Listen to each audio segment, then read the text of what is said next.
Let me just back up here. Good evening, everyone. Welcome to the Brooklyn Whitby Garden Club and Whitby in Bloom joint seminar.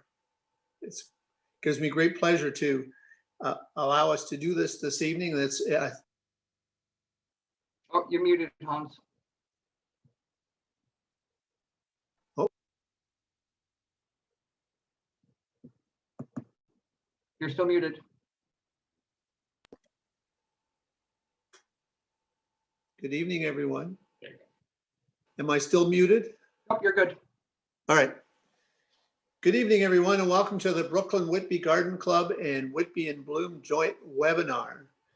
This is the first one we've done as a webinar, but I think it's the 8th year that we've had a joint session together. These next 3 weeks or next 3 months will be joint with Whitby in Bloom and Brooklyn Whitby Garden Club. You'll take note of our new name that we've adopted this year. This is our 100th anniversary year, and this is one of the first things that we did to celebrate the 100th anniversary is to modernize our name.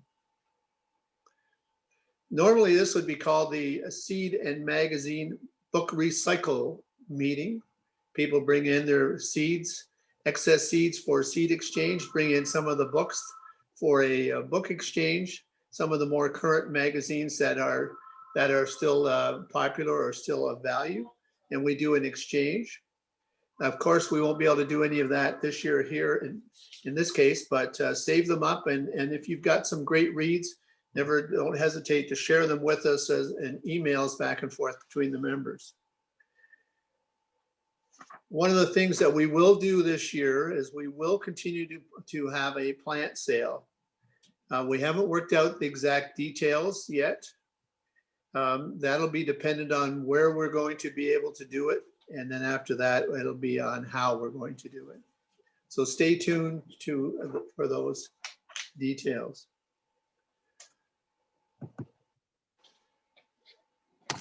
Excuse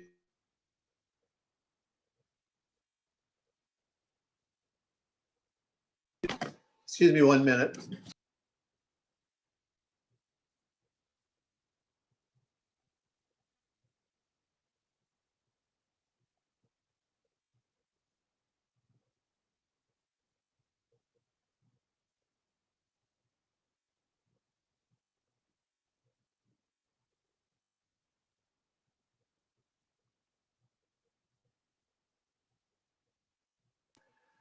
Sorry about that. Let me just say thanks to Laura Scott of the town of Whitby for organizing this. It's too bad she's having a little bit of trouble, but I'm sure she's going to enjoy this anyways. And of course, Sue Green of Whitby in Bloom, who's going to take over after I've done my portion of it. And thanks again for your patience tonight. Of course, there's always a little technical difficulty with everything, but it's not insurmountable. This is the 100th year of our 101st year. We've finished 100 years of our existence as a club. We were originally incorporated as a Brooklyn Horticultural Society, and as I mentioned, we've changed our name to the Brooklyn Whitby Garden Club. And we have great chunks of our history available to us or written, but we've also got great chunks of our history that are missing. And so we're looking for help from the past membership and from the people of the town of Whitby and the village of Brooklyn to help us sort of fill in some of those holes. And we're going to be able to share those in some programs that we're doing with the town of Whitby later this year. We continue to look for pictures and slides and records of the 50s and 60s in particular, where we have very little information. And we've got a good system, a good piece of equipment that we can convert slides and negatives and even some of the pictures to digital photos and be able to include them in a lot of publications. So be forthright coming with them and share them with us. Let us take part in sharing them with others here in the town of Whitby and also with all the members of this of the area. I want to say that we've got a great newsletter that came out this year.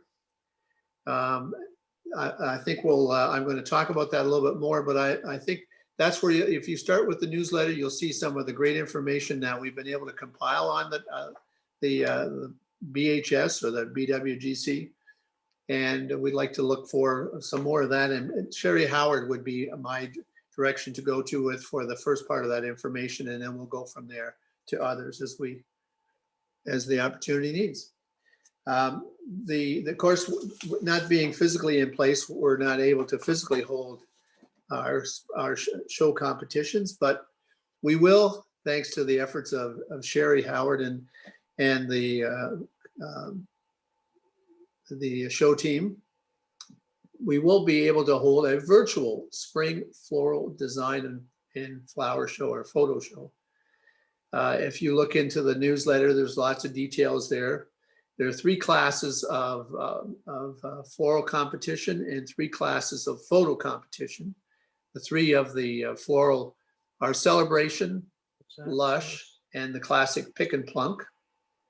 And the photo will be Promise of Spring, Winter Gardens, and Blossoming will be the 3 categories. The due date for it, or the cutoff date for entry, is May 29th. So it gives you some time to get this ready. But it should be really interesting. And what we need are photos of your design, or of course your actual photo itself for the photo competition. But thanks to Sherry and her team for organizing that. Membership cards should have been mailed out to all of the folks that registered in 2020 for the calendar year for the season, and also for those who have registered for 2021. If you didn't register last year, you'll need to register this year and get your new card. This is what they're going to look like. We'll mail them out to you this way. You can just print it off, cut it off, and put it in your wallet or your pocket or your purse. And it'll give you the discounts at a number of the corporate supporters of our club in the local area, from Port Perry right through to Ajax. If you haven't registered, please do so. There is a membership bwgc at gmail.com address, as you see at the bottom of the screen. Right now we have 106 general members, and we have 35 corporate members for a total of 141. We're trying to get our numbers back to the 200 range where we were in the last couple of years, to make sure that we get the maximum benefits of our size from the Ontario Horticultural Association and OMAFRA. We will hold a rain barrel sale. That's something that we have the luxury of doing, and it will be a deliver to your home type of rain barrel sale, which is quite a nice proposition. The company that's producing these will be delivering them right to your door, dropping them off at your curb. The delivery date is sometime towards the end of May. You can order them online at rainbarrel.ca, and there you go to scroll down to the sales area, and it'll show you the clubs that are doing these drives, and look for Brooklyn Whitby Garden Club or Brooklyn Horticultural Society, and they'll have them there. And you can sign up, and everything is done online. You buy it online. There's no transactions take place after at the time of delivery, as we did the last time. So there are still lots of things available. You can order a number of different kinds of rain barrels and all of the accessories, but it is a prepaid only. Rain barrels, $65. You can't beat that right now with everyone trying to conserve and do things from home. So there's our newsletter and the history that we're really focused on. And what a fantastic job these folks did with the newsletter this year. This is just a page in the middle, trying to combine the new and the old with the current. I have to appreciate all the members that took part in it and submitted ideas and wrote some of their histories in place. Special thanks to Gordon Wick for the extensive history that he wrote, and for the 1970s, describing the civic beautification activities that took place in those years. And as you'll see as you go through the newsletter, some of the gaps obviously that we're missing. But great work for the newsletter team, Sherry Howard, Mary Caddy, Barb Panawick, among many others. Those three in particular. So now with that, I'd like to turn it over to Sue Green. And I am assuming that Sue Green is online. And if so, Sue, it's going to be all yours. Thanks, Hans. So on behalf of the Whitby and Bloom Committee, we'd like to thank the association to have this association with the Brooklyn Whitby Garden Club, and it's been great for the last few years, as you've said. So just a reminder to everybody that on Wednesday, April the 28th at 7:30, we have Conrad Richter talking about amazing herbs, so also online. And then on May the 26th, that's a Wednesday at 7:30, we were to have my nephew, Ben Cullen, but he is finding that his wife will be delivering a baby right at about that time. So he has talked his father, Mark Cullen, into being our speaker that evening. So for the May, the May meeting, it's going to be Beyond Beefsteak, and that will be Mark Cullen. So moving along, it's my pleasure to introduce Paul Gelatli, and our guest, he's our guest speaker for this evening. So Paul sent a summary of what he has done and where he's been and what he's passionate about. And it appears the thread of all of this is a lifelong passion for horticulture. He has held positions in the Toronto Botanical Garden, the Toronto Zoo, and as a gardener at the city of Toronto. So let me just say that Toronto seems to be a thread in his life's work. With these positions, he's been able to expand his knowledge of plant species that thrive in the geographical area, invasive species, pollinator gardens, rare plants, daylilies, and tropical plants. Maybe I better go on video. But he's perhaps best known for his strong online presence as a tattooed gardener. With this in mind, I went to his site and found this review. I'm following a tattooed man down a garden path.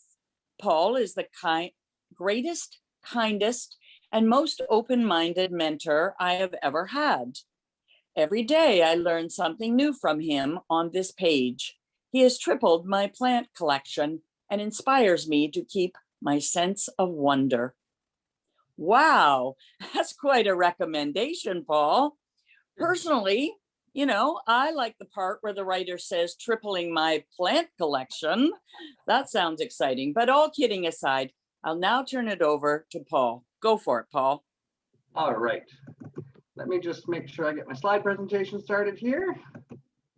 Can everybody see that? Hopefully. I'd like to thank you all for welcoming me here tonight. I'm going to be talking about some of my top fives. I've been doing this for a long time. At the age of 16, I was actually director of the Waterloo Horticultural Society. So when we say it's a lifelong passion, it definitely is. So tips for today, if you have any questions that come on through my presentation, just enter them into the chat and we'll be able to answer those at the end of the conversation. So social media post reach of 10 million people a month. So what that means is that there's 10 million people sharing the posts that I put out. When I started the Tattooed Gardener, it was really just for a couple of friends who were asking me plant questions. I had no idea it was going to sort of snowball to what it is today. And, you know, I'm beyond happy with how things have gone. I try and take as much time as I can to answer any questions that come through to my social media links. I'll have them at the end. If you have any questions, feel free to reach out. Happy to answer any questions you have. So a little bit more about me. I am the Regional Director of Horticulture for BC Rare Tropical Plants. Again, affiliated with Toronto Botanical Garden, Toronto Zoo, and City of Toronto. It's really all-encompassing. I'm very lucky to live a life surrounded by plants. And, you know, I start each day in plants and end each day in plants, and it's a pretty good life. This is what we're going to talk about today. So we're going to talk about my garden, my home garden. I'm only renting, so I have a very small front garden. All of the photos you see, with the exception of the one on the screen now, are actually taken from my home garden. We're going to go through a number of different selections for top fives. I'm hoping you'll grab some of those and add them to your garden this year or next. At the very end, we'll talk a little bit about texture in the garden, because I think that's really the key to getting the most out of your garden. And at the end, we'll answer some questions. So this is my garden. It's north facing, and I've been here for 9 years. So it's a long-term rental. I'm not planning on going anywhere, because moving my garden is kind of a nightmare. But this is sort of what I have in my garden. I am a daylily hybridizer, so I do have 20 registrations with the American Hemerocallis Society, but my first love is really Japanese maples, and I think you'll see that in the garden. I have over 30 of them. So this is move-in day. This was October 31st, 9 years ago. I'm just going to quickly flip through these. This is just sort of a progression to show you where my top 5 lists were created. This is the garden the following spring. In the first year, I always recommend planting a lot of annuals. It really gives you the opportunity to test your sun. It gives you an opportunity to try out colors in a spot where you're not sure what you want, but you know you want something. So I play with heights, I play with colors, just in order to sort of learn how much light is there, what's the soil conditions, what's going to do well. So the first year, you can see that photo is pretty much all annuals. The next year, you see the perennials creeping in. You can see my first 6 daylilies across the front there. I now have over 400. So it really snowballed and definitely grew as a passion for me.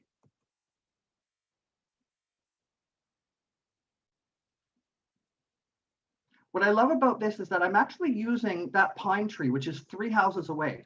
My garden is really small, but what I've done is hidden the houses to make my property seem much larger than it actually is. I think that's a really good tip for people with smaller spaces, is that you can really utilize your vistas, whatever those happen to be, to make your garden seem bigger or create a bigger room.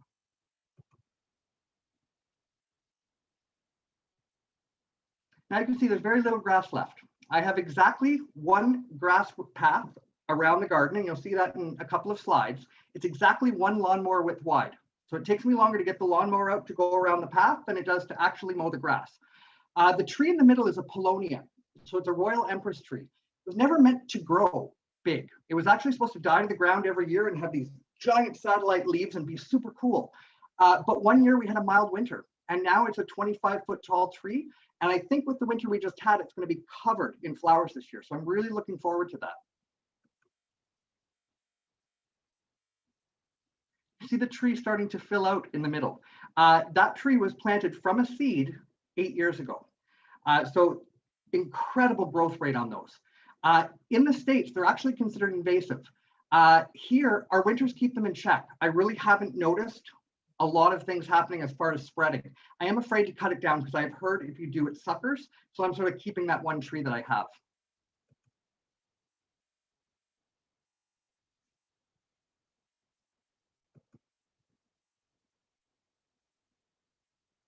So again, using the vistas, this is taken from the corner of my property across on a diagonal. A lot of those hostas are no longer there. The garden is sort of constantly evolving and constantly changing. And I think with my top 5s and your top 5s, that should happen. You should sort of always be evolving.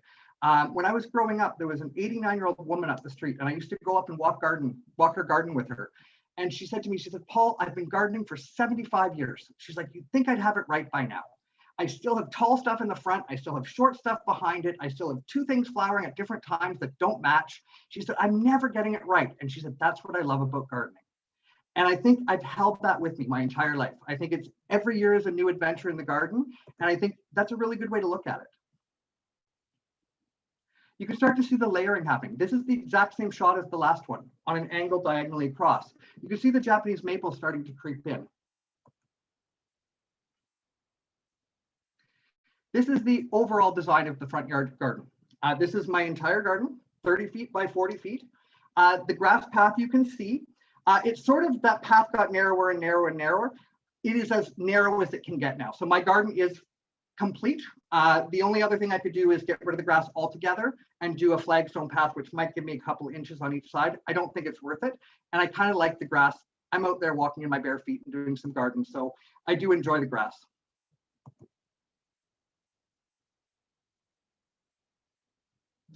Canada 150 tulips. I decided in my infinite wisdom that I had room for about 500 of them. I totally didn't, but I squeezed them in. I think there's only about 8 left. The squirrels have sort of over the years taken them and planted them in the neighbors' properties and around, but they put on a really good show. I was talking to someone who owns Tradewinds International, and she said tulips are meant to be annuals for the most part. The species tulips are an exception to that. But when you get these big tulips, they're sort of grown for 5 or 6, 7 years in order to get that nice big bloom. And once that happens, they sort of peter out until they rebloom again. So I really took that advice when I went to the Toronto Botanical Gardens and I started flipping over the tulips that are there. It gives an opportunity to sort of try some different colors and try a different shape, form, or a different combination. So when you sort of start to think about that, tulips are fairly inexpensive. So it's sort of a good way to do that and to try new things.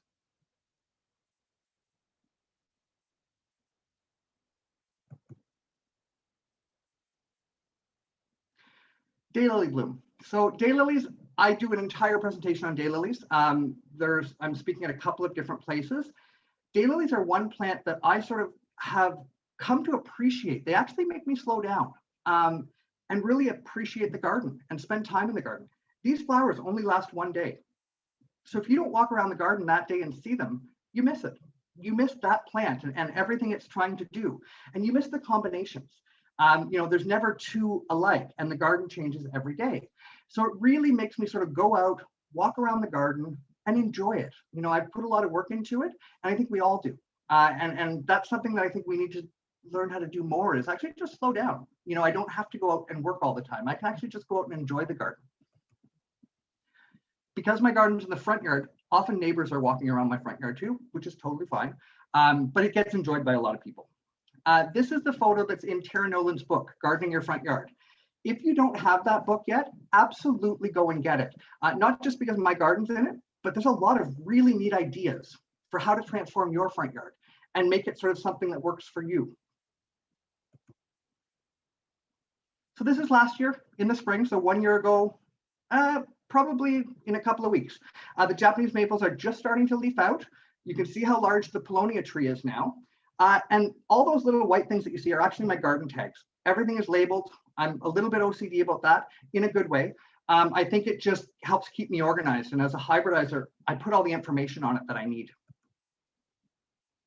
And this is that same photo looking from the porch down when you saw the actual design of the garden. This is what it looks like when it fills in. There's not a lot of space left.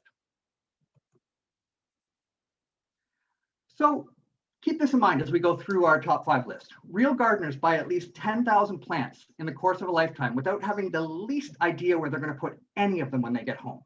This is totally true. We all have a little corners where we squirrel away our plants that we've purchased. Keep doing that. I don't say no to myself very much, which is why I have a really full garden. But it really helps appreciate my garden and what I've been able to put in. I have very, very little space left. I have used every single inch of my garden. Underneath my Japanese maples, I have dwarf hosta collections. And I think what that does is actually cuts down on the work for me. There's very little weeding after the garden starts to fill in. And there's not as much watering as required because the ground is completely covered. So it works really well for me. I'm going to get into the top 5 lists. Top 5 rare and unusual plants. I like things that are different. I like things that not everybody has or that you can't just pick up at Home Depot or Costco. I want something that, somebody walks through my garden and goes, what is that? I think we all need those in our garden. So this is the first one, shredded umbrella plant, Sinolessus acontifolia. It is stunning. It is a part shade to shade plant. It is zone 4A to 8B, so it's hardy. When it comes through the ground, they look like little fuzzy aliens. They're hairy plants coming out of the ground, and then they go whomp, and their little umbrellas spread out. Absolutely amazing for texture. The variegated ones on the bottom is Sinolessus Kiko. That one's tough to find, and you're going to pay some money for it when you do, but it is 100% worth it. That beautiful golden green variegation stays from spring all the way through. Beautiful plant if you can get your hands on it. Jeffersonia dubia, not as well known as it should be for what it does. It is a spring ephemeral. So it comes up in the spring, does its thing, and then disappears for the rest of the year. Comes out blood red. The foliage comes out of the ground red. And then on the same day, basically, all of these beautiful lavender flowers start to open up. And it really forms a nice little mat and is absolutely beautiful. That color stands out and catches your eye from across the garden. It's zone 6, so extra protection. I'm a zone pusher, self-admitted zone pusher. I have a monkey puzzle tree, I have paulownia, I have a crepe myrtle. I have things that have no business growing in our zones, and they do. And I'm a big advocate for trying something, because just when it says it's a zone 5 or 6, that's a guarantee. That doesn't mean that something in a higher or lower zone won't do well for you. You might have to give it a bit of extra protection. Diananthe cerulean. This is one of my absolute favorite shade plants. The foliage on this is spectacular. It is big leaves, uniquely shaped. It's a member of the hydrangea family. And you look at that and go, oh, that doesn't look anything like that. If you notice the bottom left photo, there's a little flower hanging down, the bract. That's hydrangea. And that's really the only thing about it that has any similarities to that. Zone 4 or cooler, well-drained soil, part shade to shade. I have mine on the north side of my house. It gets absolutely no sun, and it does beautifully well. There's also a white flowering form as well. This one's becoming a little bit more mainstream, and I love that. There's a new cultivar out called Redhead, I believe it is. I purchased it last year. I have this in 3 spots in my garden for a couple of reasons. The hummingbirds and butterflies love it. So as far as the pollinator goes, it's absolutely worth it. It grows in the sun, in the shade, in the part sun, in the part shade. It's not picky. And I've got it in all 3 locations, and it does equally as well. It's a long bloomer, an extended bloomer. So you really get quite a bit out of it for the plant that you have. Well behaved, 2 feet high, 2 feet wide max, and it just forms this nice little mat. I definitely recommend this one. And it's native to North America, and natives are important. This one, I love big leaves. I love big leaves. I love big flowers. Anything that sort of stops me in my tracks, I have to have. This was one of those plants. Zone 6 to 8, I've never covered it. I've never had any issues with it. I'm technically zone 6, so I'm on the edge. I would say you could easily go to a 5, little extra mulching without any problem. The leaves are huge. The leaves are, 1.5 feet, 2 feet wide, and there's 2 of them. You saw it in the first photo that I had. It definitely makes you stop. Top clematis. So clematis are something I have always loved. When I was a director of the Waterloo Horticultural Society, we had the woman that hybridized Jack Mannion, and that's sort of the most common clematis around now. I don't have that one, but I have some others. Freckles is one that I have tried 2 or 3 times. Unfortunately, it has never wintered over for me, but it still makes my top 5. It is something I keep trying, and I'm trying in a different spot. I've discovered that, just because it didn't grow here doesn't mean 6 feet that way, it's not going to grow. And I have a number of plants like that. This one did make it through the winter this year. So, I'm hoping I found a spot. It's a late blooming clematis, and it's creamy with that maroon dot through it. I like anything with dots and streaks and stripes because every bloom is slightly different. And I think you appreciate them more when that's the case. So Raymond Evison is brilliant. His collection of clematis is absolutely amazing. And I would say most of mine are from him. I have clematis that actually climb through my Japanese maples and flower. So it makes it look like the Japanese maple is flowering. When I'm on a small postage stamp of a garden, I have to maximize it as much as I can. And I'm a plant collector, so I want to put as much in as I can. This one, Empress, is absolutely beautiful. The flowers are large. They have that really full middle and the nice daisy back. Absolutely stunning. Avant-garde. These ones are tiny, but there's a whole bunch of them. This one I have actually climbing through my purple ghost Japanese maple. And the leaves are just a little bit darker than these flowers are. So the flowers are a little bit lighter, and they literally cover the whole top of the Japanese maple. It's absolutely beautiful. People walk by and some people don't notice it at all.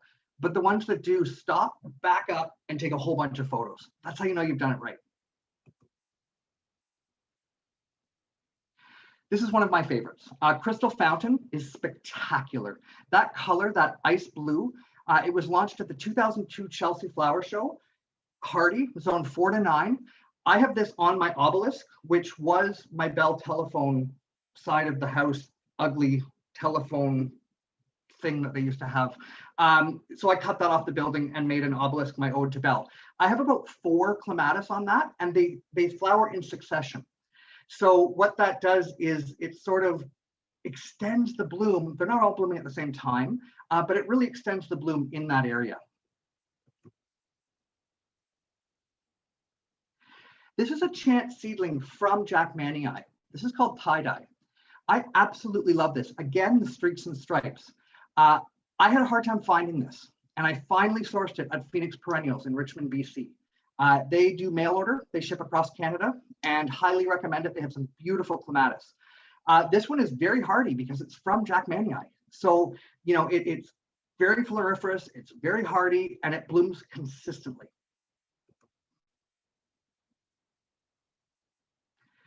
This is Vianetta. Vianetta was a little hard for me initially, and I struggled whether I should put it on this list. I decided to because of the form. It doesn't look like a clematis, and it changes from the minute it opens to the minute it finishes. That center part opens up more and more and more and almost covers the white petals that are around it. So when you have them flowering at different times, it actually looks like there's different flowers on the same plant. And I think that's pretty cool. This is an honorable mention. I said it's my top 5. There's a 6th and sometimes a 7th added in. I couldn't do it. This one is a bush clematis. This one is called Sirius Black.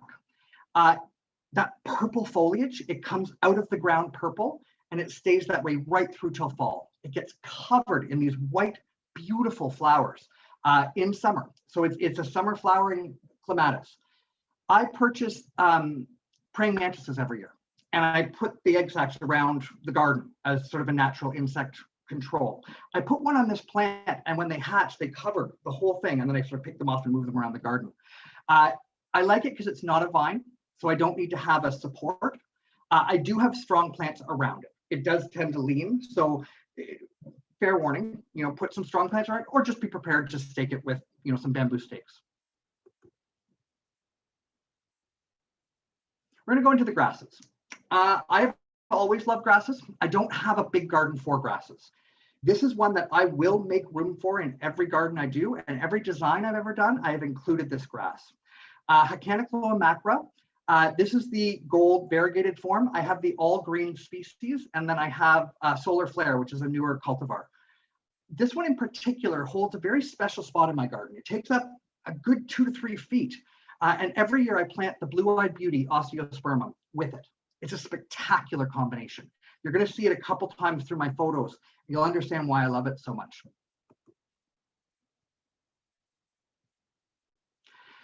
Pink muley grass. This is cotton candy grass, it's called. This one is amazing if we have an extended fall. It is very, very late to start. But if we get that extended fall, which more often than not we do, you get this beautiful pink wispy, you know, seed pods to it. I love it. I think it should be used more. It's hardy, it's drought resistant, and it's great fall interest. Sky Racer. This one is no longer in my garden, but it will be again when I have a bigger garden. What I love about this is that the grass part itself is very compact. It's very close to the ground, about a foot and a half up solid, but then it shoots up and it has these beautiful wispy, airy seed heads that go 6 feet in the air, you know, 7 feet in some cases. What it does is it provides form and shape without being heavy, without it being a wall. You can sort of see it in that top left picture. It's just wispy, you can see through it. So it gives you that sort of feeling of what's over there. And if you have a garden where you can extend it past that, it creates a little sense of intrigue and a sense of wonder. And I think that's, you know, something that we really want to do in our garden. Rooster carrots. This one is not hardy. However, it has wintered over for me for 5 years in a row without problems.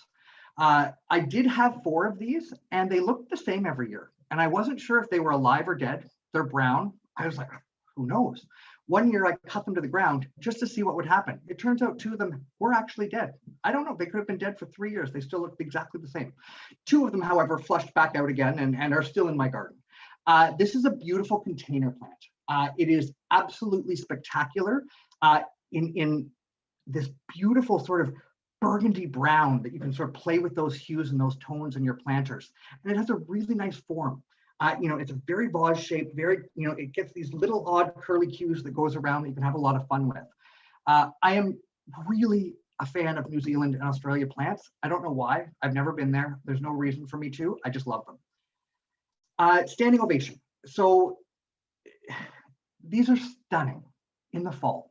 They're not great the rest of the year, I'll be honest. They are bluish tinge, which is nice to play with. But in the fall, you get purples and oranges and reds and greens and blues. Every color in the world comes out of this grass in the fall. So I have a few of them, different cultivars. They're all similar with just different fall colors to them. So you can sort of play with that. I love this grass. It's well behaved. It's super hardy. Zone 3 to 8, 3 to 4 feet tall, 1 feet wide. Definitely a good one to consider. We're going to go into shade texture plants. I'm actually doing a talk on shade plants on Saturday at the Milton CD Saturday, and I've never done a shade garden talk. And it's called Shady Business. Check it out. I love shade gardening, and that was a huge surprise to me. The textures you can get are phenomenal, and the leaves, and the leaf shape and everything. I love it. In some ways better than sun gardening. This is one of my favorites, the Regerzia Hercules. Now, all of the Regerzias are nice. I have probably 6 or 7 of them. Hercules is huge. And again, it goes back to those big leaves. Zone 4, beautiful flower.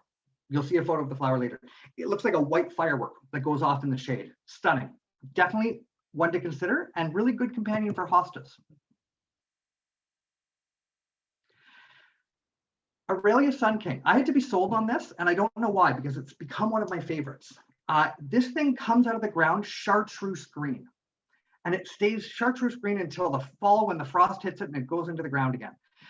In a really dark corner, it's like a light. It shines.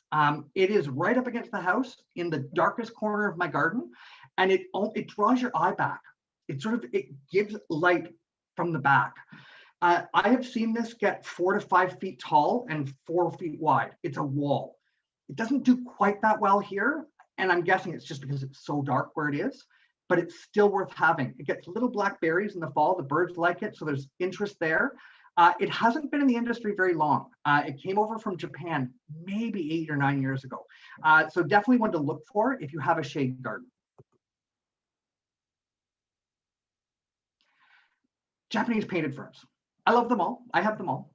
This one is awesome. Godzilla. So Godzilla, the leaves get 3, 4, 5 feet wide, and they wind through the garden. So you get this super cool silver leaf with a purple midrib, so you can play with that purple subtle leaf with other plants that you plant with it. But what I love is just it's meandering through, and it's one leaf is huge and sort of winds through the garden. Absolutely spectacular, non-obtrusive, and really gives you sort of that pop of silver.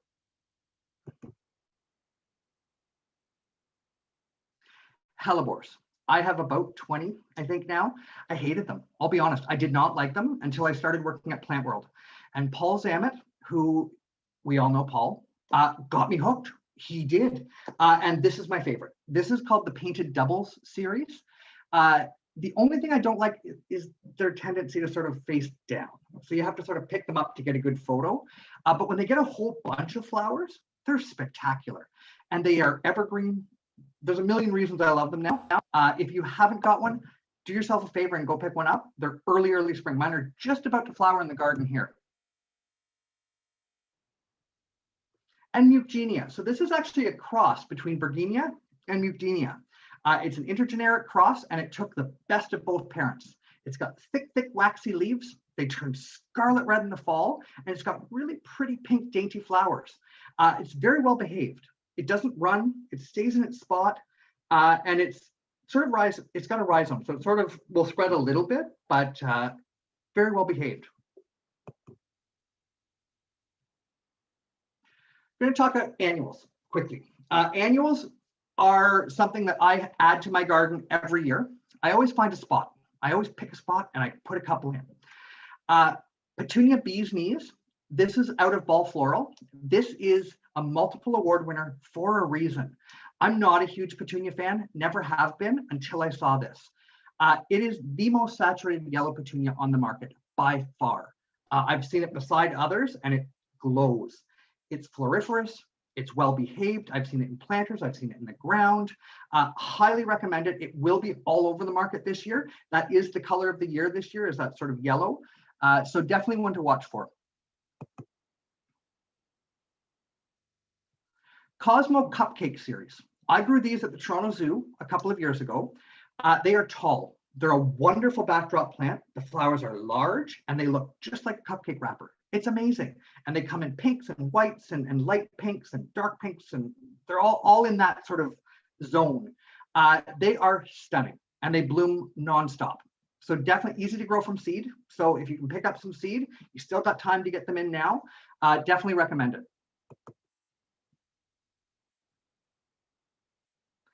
Another Australian plant. You had to know they were going to come around. So this one's called Joey. This one I've grown it for a couple of years in my garden. It's not easy to find, but Ball has picked it up. So I'm hoping it will become a little bit more out there. Drought resistant, flowers like crazy, and the plumes last for ages. So it really is a good annual.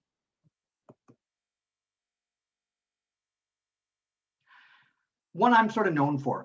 This is Poppy Drama Queen. And I tried 4 or 5 different times before I got the actual Drama Queen. And it's the only poppy I grow of the somniferums because I don't want them to cross-pollinate. If you get a bunch of different kinds, you end up with a whole bunch of muddy seedlings. So I get these consistently every year. What I love about these is they're a pollinator magnet. They're short-lived, so they come up, they do their thing, they reseed, and they're gone.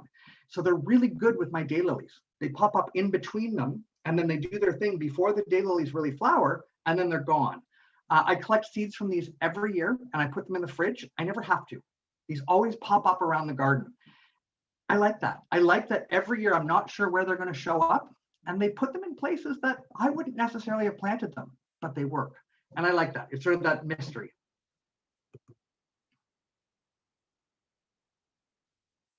Portulaca Color Blast Double Guava. I have to have this year. I've seen it in trials. I've seen it in pots. I've seen it in the ground.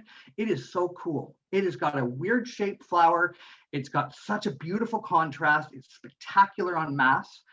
This is another Ball Floral. And I would say if you find this, grab a few and let me know where you get them, because this one does have to be in my garden this year. Season extending perennials. So our winters are becoming less wintry. We're getting, warmer, mild temperatures. We're not getting snow until January. I have things in my garden that bloom into December, and then I have things that start in February. So really the only month I don't have stuff is January. And if we don't have a lot of snow like this year, I've still got things that look good. And I think your garden really doesn't reach its full potential until you've got all 4 seasons that you can put a check mark on. This is Euphorbia robii. This one is a runner. So fair warning, it does pop up, but I think it's worth it. It's got glossy green leaves. They stay that green all winter. So they're poking through the snow, that color green. By now, they're turning a little brown and they're a little weathered. So I cut them all off now, and then they flush all back out with new growth, and that goes into next year.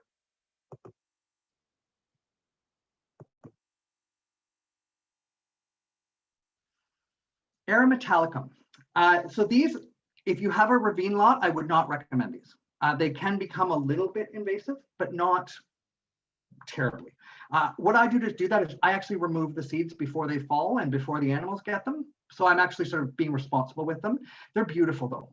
They put out fresh foliage in the fall, all winter, just like that, the leaves are sticking through the snow. And a few of them ended up going mushy, and now they're flushing out a brand new set for this year. They have beautiful big flowers. green spates, absolutely stunning. And then they get these candles of really pretty fall seeds. So it sort of that checks all those, 4 seasons of interest. Blue bunny carex. Carex is a great grass because it is winter evergreen. So I have these under my Japanese maples. And when we have no snow, I have these beautiful silhouettes of the form of the Japanese maple, which in the winter is what you're looking at. And then underneath, I've got little mats of different colored carex. Some are more well-behaved than others. This is a particularly well-behaved one.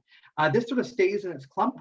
Occasionally, I get a baby that pops up around the garden somewhere, but they really are well-behaved. I definitely recommend it. That blue color is spectacular.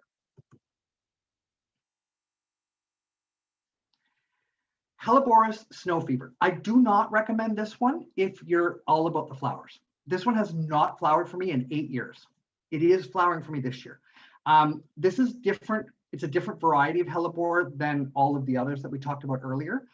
This is more like the stinking hellebore, so more of the species, but a variegated form. I did cover it this year with a rose cover, and it's about to flower. So I think I figured out the trick, which I don't know why I didn't do it sooner. But this variegated foliage is spectacular. People come to my garden and they walk right around. They're like, what is that? Because it's in the shade and it's white and it's crisp and it stays that way from beginning to end. So it's a really good one for foliage.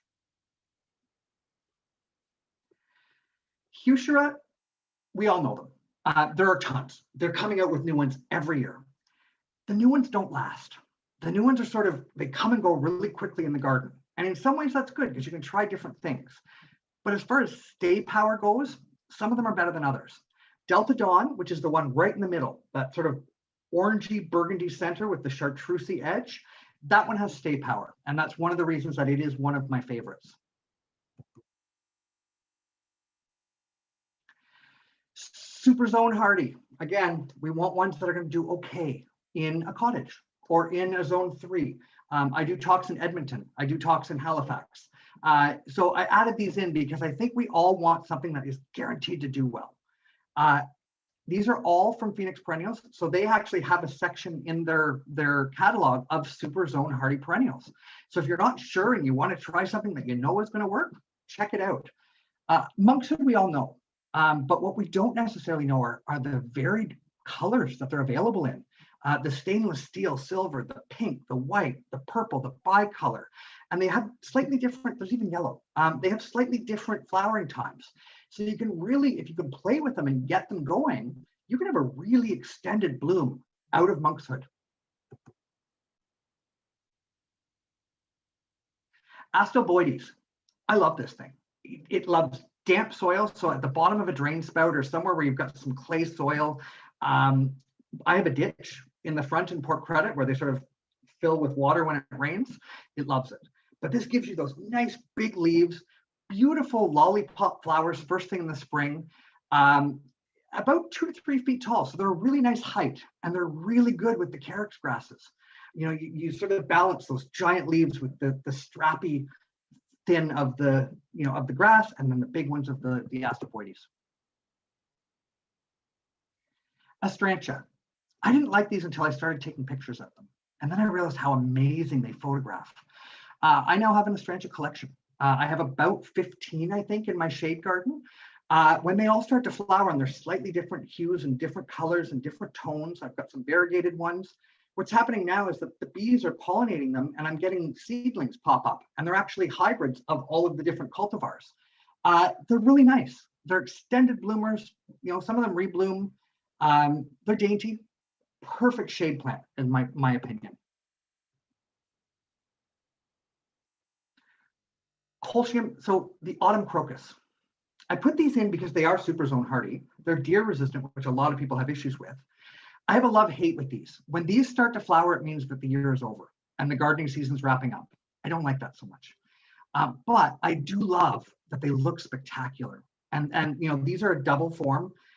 They do carpet, like you can see them. They start to sort of spread. You'll get a nice patch of 5, 6, 7, 10 flowers popping up, which extends it a little bit. Their spring, they send up all their leaves in the spring, are not great. And they take up a ton of room. Like they're big and they're kind of ugly, I'll be honest. But they're worth it for the fall. So you do that trade-off. I trade off a little bit of my spring garden so that I can have that extended fall garden. Sanguisorba. So I didn't have a lot of experience with this until I got to the TBG. And Paul Zammit loves these. Pete Udolph loves these. So I was like, hey, those are two people that I respect. I'm gonna try it out.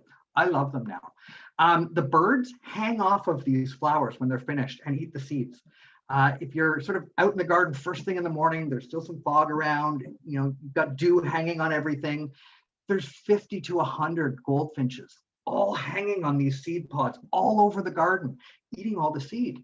So I think that's important, right? We need to sort of, our garden has purpose outside of just being beautiful. This is one of those plants. It does tend to flop. Peonies. We're talking about peonies. I love peonies. You're going to see what I love in peonies because they all look the same for the most part. So I really like when you can see the center. When you can see that yellow, that's what the bees are going to, that's what the pollinators are going to. When you have these tight doubles, you don't see that. These ones are sort of wide open. When they're a semi-double like this, they don't flop. So I don't have to stake them very much. The odd one I do, but really, for the most part, I don't. This is Circus, which is red. Again, you'll see my streaks that I love. What I like about this, though, is that emergent spring foliage is burnt red. It's burgundy when this thing comes out of the ground, which I think is why they call it a circus, because it's so much fun. Like, everybody should go to the circus. Everybody should have this in their garden. Green halo. I love green flowers. That's another one of my weird little things. This one is stunning.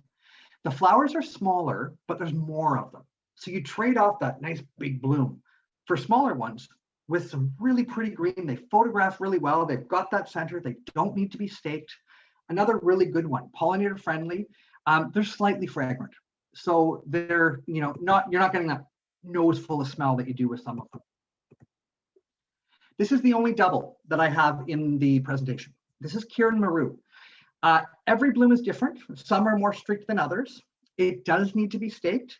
And I have a feeling this one may end up getting pulled from my garden this year.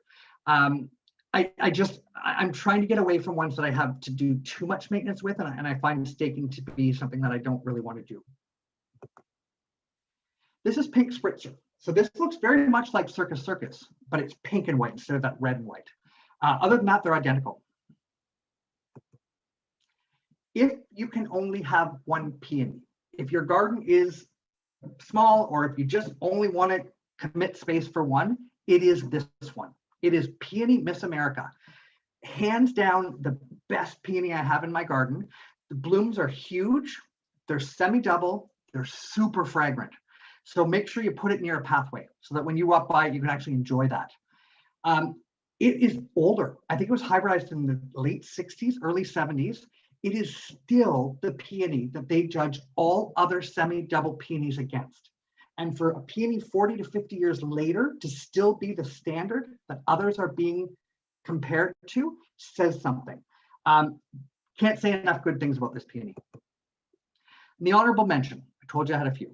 Claire de Lune is the single on the left. It is the first peony out in my garden. They are singles. They look like little fried eggs. They are beautiful. The pollinators love them. And the one on the right is Shimonashiki. So that's a tree peony.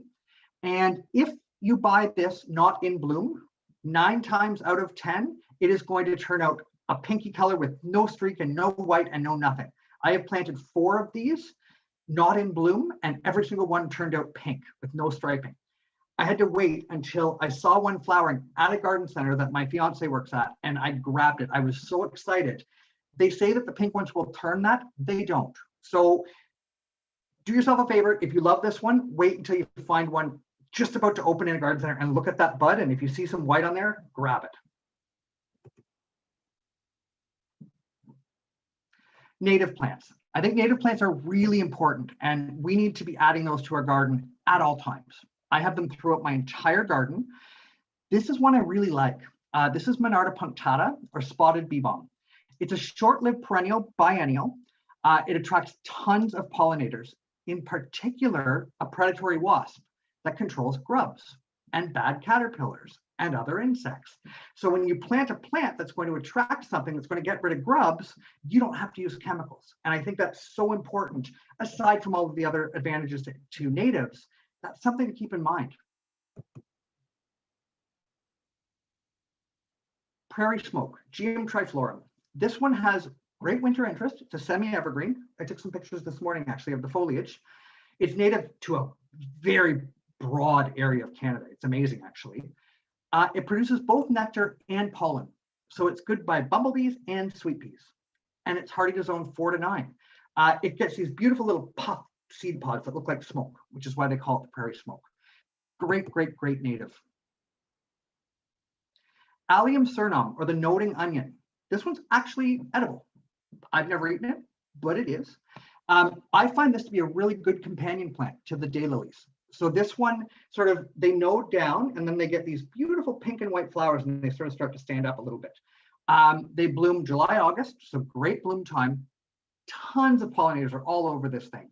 And it sort of spreads by seed and the clump will spread, but not invasively. It's very easy to sort of dot around the garden and it takes up very little space. So you can really tuck it into some areas around the garden and they make really pretty photos around larger flowers.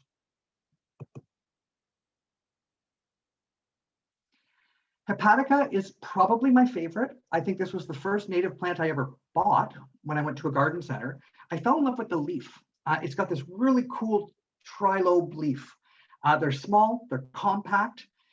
In the core woods at the Toronto Zoo, the lower core woods that not a lot of people get to see, there is a carpet of these in the spring. And to walk into a forest that's healthy and to see a carpet of Hepatica blooming in the spring, it literally took my breath away. It was absolutely beautiful. I have about 15 of them around my garden. They're early flowering. April, they come out and they come out of the ground and flower and then the leaves come up. So definitely one to look at. They go in shades from lavender to white. They're all sort of slightly different. So you can sort of play around with that. The yellow trillium. I love trilliums. I have about 7 different varieties in my garden. This one I really love. It's got a beautiful mottled foliage.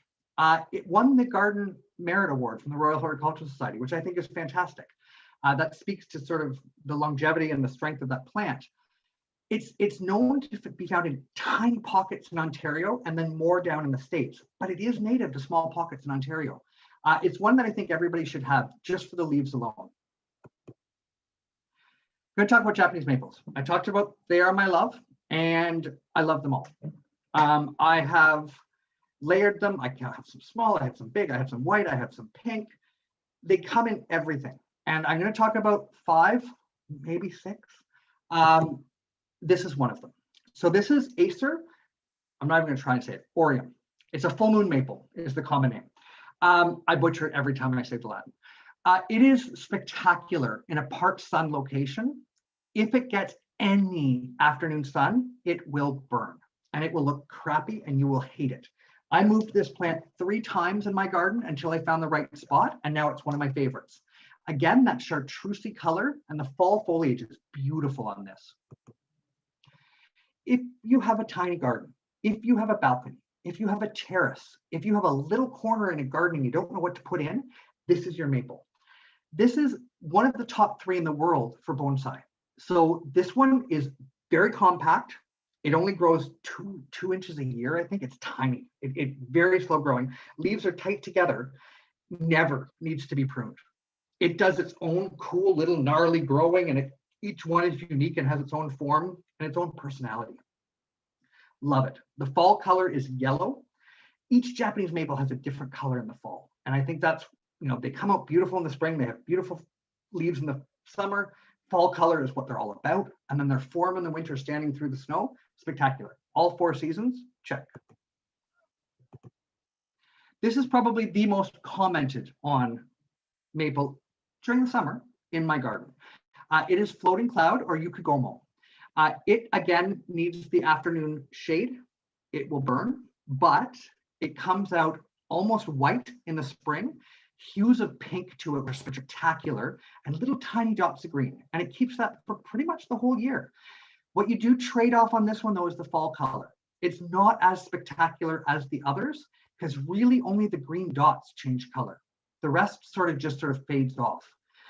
So definitely one, if you're more in your garden in the summer, this is the one you want. If you want that fall color, not the one you want. This is the one you want for fall color. So this one was a surprise to me. I bought this one on a whim. It was a impulse buy. Didn't really love it, to be honest. The leaves are massive. The leaves are about the size of my hand, and I have big hands, which is why I bought it. In the summer, the new growth has just a tinge of orange and yellow and red to it. In the fall, on the right, you can see it is like a fire in the garden. It goes orange and purple and red and yellow, like it has literally every color in it. And it changes every day. Like it morphs into different colors. People have stopped their car, walked into my garden to take a photo of the tag to find out what this maple is. It would get big if I let it. So scale is really important in my garden. So I keep things in check. I think a big specimen of this would be absolutely amazing. This is, bar none, my favorite. If you're gonna have one Japanese maple, this is the one you have to have. I have used this in every single landscape design I have ever done. This is sort of my token maple. This is called Koto no Ito, and this is the harpstring Japanese maple. It has very, very narrow leaves. They're almost little straps. And when the wind catches it, it's just like fringe. It literally, the whole tree vibrates. And in the fall, it gets beautiful tones of orange and yellow and red, and it sort of transitions. It goes from one to the next until the leaves fall off. Beautiful form. Very little pruning required. It has a very prominent spot in my garden. And there's the prominent spot. I did an article for the Trellis magazine for Toronto Botanical Gardens. Google it. It was on Japanese maples. These are leaves from my garden. These are all the different shapes and textures and sizes and colors of the leaves. The article was a summer article. So this was, sort of what their summer color was. Fascinating. I want you to think about creating your own top 5 list. We all have friends that come over to our gardens and they're, oh, I don't know what to do. I don't know which plants to get. Creating your own top 5 list is kind of fun. And it gives your friends a shopping list when they go to the nursery. Update them all the time. They're constantly evolving. You're buying a new plant and it might overtake an older plant that you had, and this is the new one that you want to talk about. Ensure that the plants you have experience with, just because you've seen it somewhere else, wait until you've actually grown it, because everyone has different experiences with different plants. Constantly evolving. New plants come out every year. A lot of people are overwhelmed. When I worked at Plant World in the perennial department, the amount of people that would stand in an aisle and they all had the same look on their face, and it was pure overwhelmedness. They're just standing there and they don't know which one to buy. These lists can really help with that. Newer isn't always better. Some of my favorite plants are older cultivars, especially in the roses. I have Tropicana, I have Double Delight. They're the old roses and they still smell. They still have the fragrance to them, which is why I love roses. Always include native plants. Always, always, always. We all have to do our part in this, and that's something that I think is a little thing that we can all do. Consider those 4 seasons of interest and give your friends the basic requirements. What's it going to take to grow this and have it do well for them? I want you to consider color. When you look at this tulip, most people bought it for that red color. I didn't. I bought it for that blue center. And what did I highlight that with? The grape hyacinths. What I did was pulled out the subtle accents in a flower, and it makes you look at it differently. It makes you appreciate the flower for way more than just a passing moment. It's all about the subtle. It's all about the subtleness. Here you've got the Astrantia, Princess Fabiana, and you've got Mrs. Pollock Pelargonium. The flower on that pelargonium is hideous. It is orange. It doesn't match anything. It looks awful. And I cut every single one of them off. Don't feel bad doing that. I grow that plant for the foliage, and the foliage is one of my favorite pelargoniums. And then I've tied it into the yellow of the sedum below. It highlights the yellow of the pelargonium and the center of the alstroemeria. Awesome, awesome. Play with those subtle hints. This was intentional. I love variegated ginkgos. I have 7 of them in my garden. You can see this is Beijing gold. It has a beautiful white tip that sort of streaks down into the leaf. And behind it is Hosta Liberty, which is a spectacular hosta. They're very similar, but different. And these plants are about 6 feet apart, maybe 5 feet apart. But when you get the photo and when somebody walks by and sees it, when I see it, I go, it gives me comfort. It's sort of one of those things where it really works well together.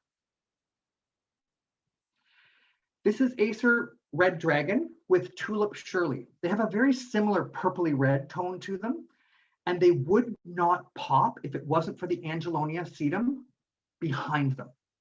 They're dark. You wouldn't appreciate them. But when you have that bright light behind them, they both shine. You know, when you have company over, you vacuum your house, you dust the table, you make sure everything looks good.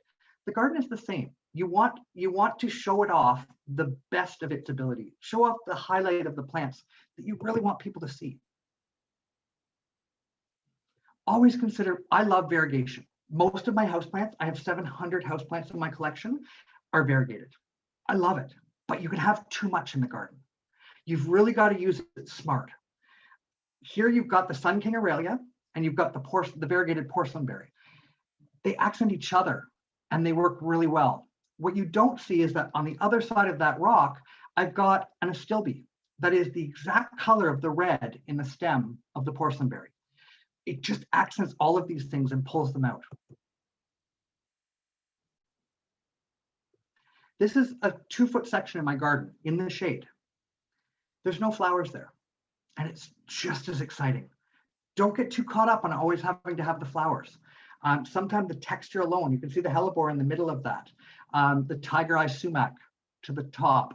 Inabe shidare is the Japanese maple there. Texture can be achieved on a small scale and a large scale. This is only about 2 feet in my garden. It's got, that grass that I talked about earlier. It's got lamb's ears in the front, and it's got Manyo no Sato. That's a variegated Japanese maple, so it's got green and maroon. What that means in the fall is 2 different colors that come out of it. So what that does is it sort of intensifies your enjoyment of that plant in the fall. And then it's got narcissus foliage in the back as a sort of a wall in this photo. Right plant, right place at all times. Learn your garden, use your tropicals. You can see the banana here. I knew I wanted height there. I knew I wanted color, and I knew I wanted something with form, but I didn't know what it was. So for about 4 years, there was a banana that lived there, and I loved it. And it gave the garden some tropical flair in the summer. It now has a Phoenix maple, and it has the red candy stripe bark in the winter, about the same height as the banana, and a beautiful yellow foliage in the fall. But using tropicals is a really good way to sort of add some interest to your garden. Scale is easy to maintain. You got to prune. You got to keep everything looking good. And every plant needs its place. I added this photo because of the albizia on the left, which is that purple foliage tree. It is a zone pusher and it's spectacular. The flowers on that are awesome. But on the right, the garden on the right, each of those plants in that garden fits together like a puzzle. They're not over impeding each other. They're not outshining each other. They just sort of work. And when you can stand back, blur your eyes a little bit, it's a continuous flow. And I think that's really, really important in a garden. And when you don't have it right, change it. Capture your garden in moments.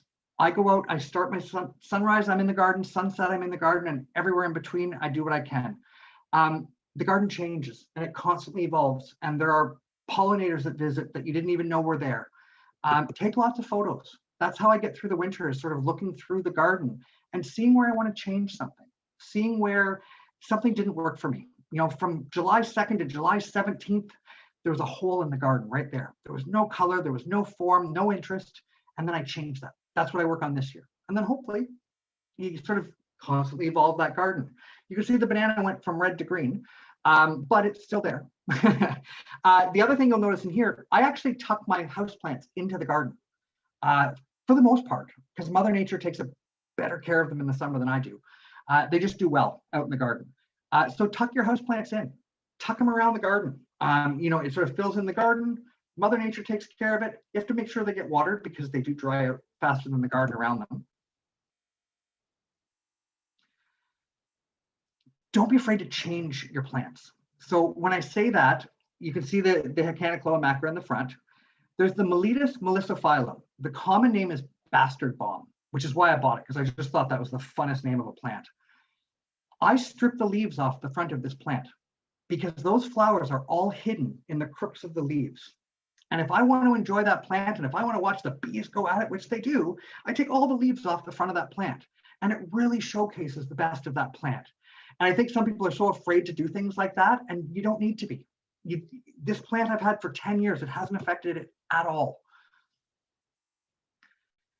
There's the Regerzia, and you can see the blue-eyed beauty poking through. So I use that in planters and in the garden. There's the firework white flower that I mentioned earlier on the Hercules. It's stunning. I mean, Regerzia has a beautiful flower anyways, but they're not all like this.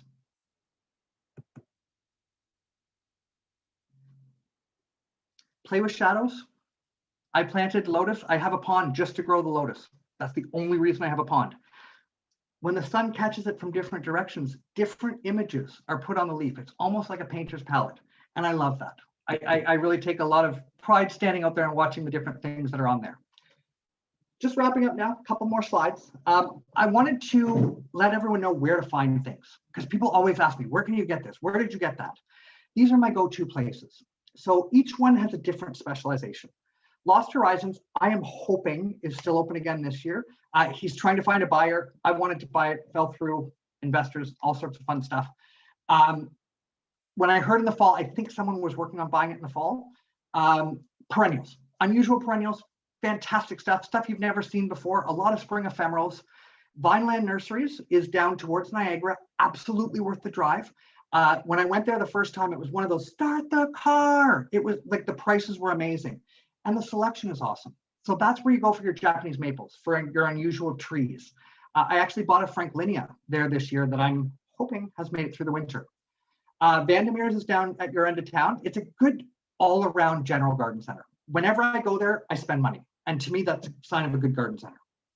Color Paradise in Mannheim. This is one that most of you will not know. It is just outside of Waterloo, and it is where I buy all of my annuals. They are spectacular. They grow them well. They have selection better than I have ever seen before. They have some unusual stuff, and the pricing is fantastic. Take a drive down, grab a couple of your friends, go down, absolutely worth it. Harper's and Ancaster, similar to Vandermeer's. A lot of general garden center, good thing to go. Whistling Gardens, I'm sure most of you know, is North America's largest conifer collection on display, and he has a little garden center attached. And then Phoenix Perennials is the one I mentioned that does mail order across Canada. If you haven't checked out what Gary has, hop on. It's absolutely worth it. I like big flowers. I like big leaves. That's the lotus on the left, and Brugmansia Mrs. Chambers on the right. Excuse me. That's Peony Miss America on the left, and Hibiscus Grape Galaxy on the right. We can't talk about big flowers without a couple of photos of that.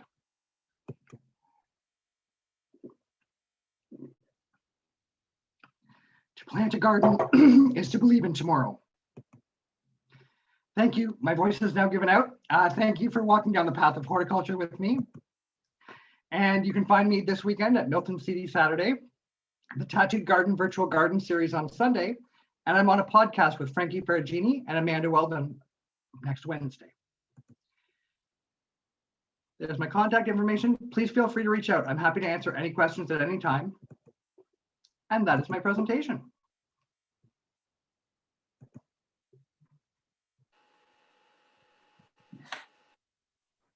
Thank you, Paul. Terrific job. Terrific. Hans, we have a few questions that have come in if Paul has time to answer those. Absolutely. Okay. I'm going to, from Suzanne in our group, how do you manage planting things so close together without disturbing the roots of the other plants that are already there? Is it possible to crowd the plants too much? Absolutely. I think it's an art. You sort of, whenever I bring new plants home now, I sort of tell my whole garden to take a deep breath in. And when they do, I tuck plants around when they're not looking. I think it's sort of one of those things where you learn plants will sort of overtake each other if they're aggressive. So I put all my aggressive plants together and I let them battle it out. And at the end of the day, the ones that do well are the ones you want. I think the time of year that you put things in makes a big difference. I dig up all of my daylilies every year. And I do that because I only want 1 or 2 fans because I want to maximize how much I can have in my garden. So when I do that, I'll actually tuck things around it while I go. You don't have to worry too much about the roots, to be honest. As long as you're not doing major excavating, like not digging a giant hole, you don't damage that much of them. I tend to buy smaller plants because I like watching them grow. And when you're tucking a smaller plant in, you do less damage. Okay, great. A couple more are coming in here. One about are praying mantis predators to hummingbirds? And there's a second question, the same lady, is Plant World coming back? So Plant World is not coming back, unfortunately. They have retired, I believe, and it's sad because they were a really good garden center. I know they had a couple irons in the fire. They were looking at a couple of different properties. So I wouldn't say forever that they're gone, but at least for the time being, they're gone. Are they predatory to hummingbirds? They're general predators. I have had them in my garden for 8 years. I buy them every year. I have never seen a hummingbird get even close to having any issues with them. In the States, there are videos of praying mantises going after hummingbirds.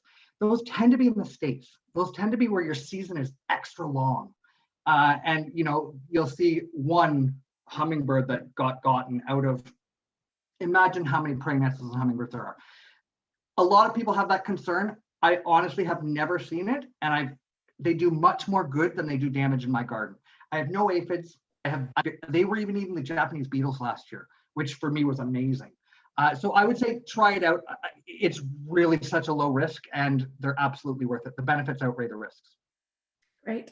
I have about 5 more questions here I'll try and get to. Can you tell us about some of your favorite ground cover plants?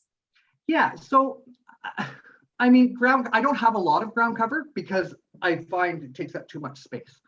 I do love lamium. I think lamium is absolutely beautiful. It gets beautiful flowers. It's lighter, so things can still come through it. I love Pachysandra, but not the typical. I like the variegated, and I like there's a form out that's shiny, shiny leaves. Love that. I do not recommend periwinkle because it is becoming invasive. And I love sweet woodruff. I have sweet woodruff dotted around some of my hostas, and it's absolutely beautiful. The fragrance is wonderful. We have someone that just loved your garden and they were wondering if it was open for visitors and tours.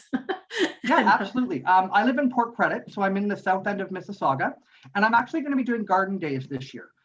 So I will actually be inviting people on specific days and specific times in order to, with COVID, I want to make sure I can sort of slot people in, but I'm definitely going to be doing garden days this year. I'm going to do it during the daylily season.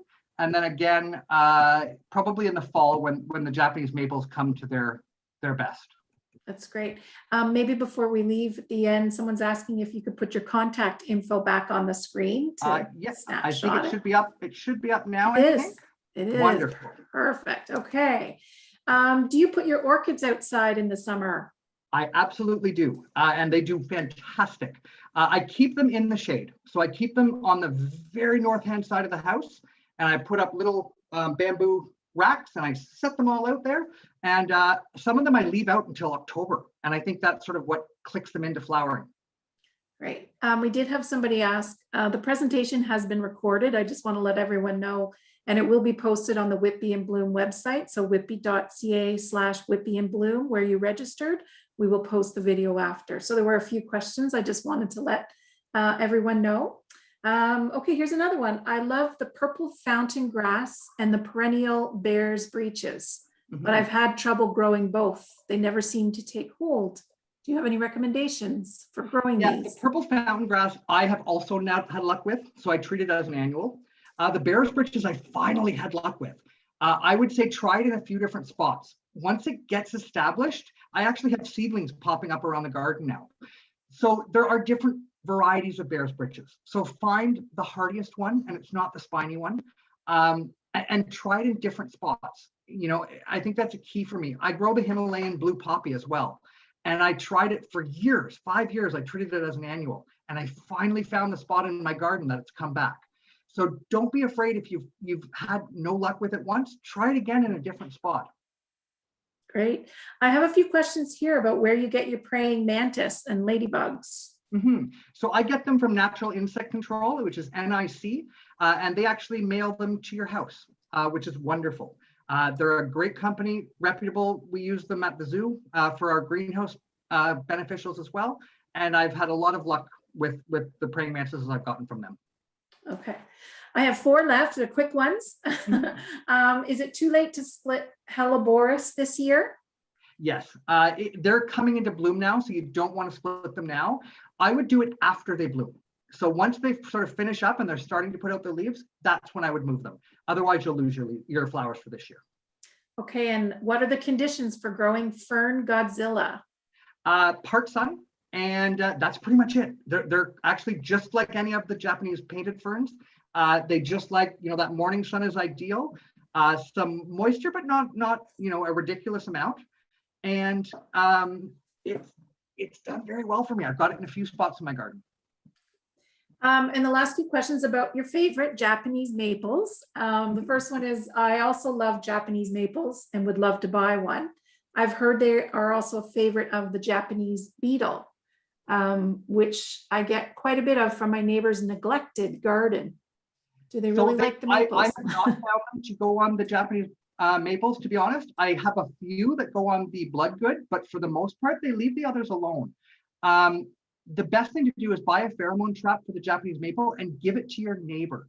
They're going to think you're amazing for buying them a trap for these pesky Japanese beetles, and it actually draws them away from your garden and sends them all to your neighbor's garden.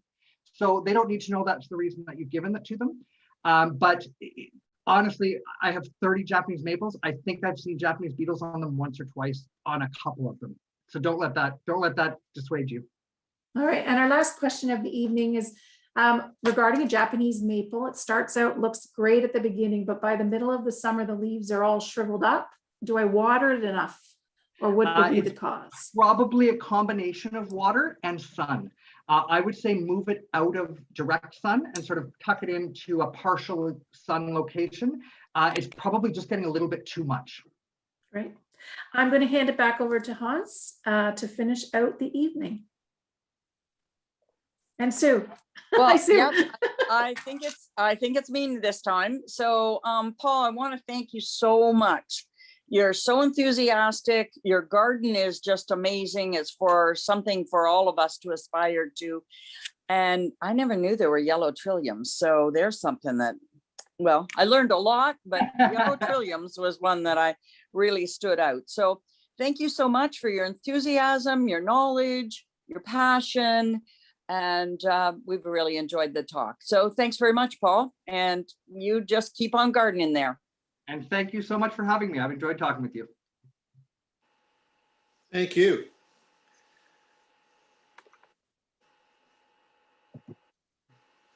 Thank you, Lori. Great. Thank you, everyone, for joining us. Have a great evening. Again, this will be recorded and on our website next week. Good evening.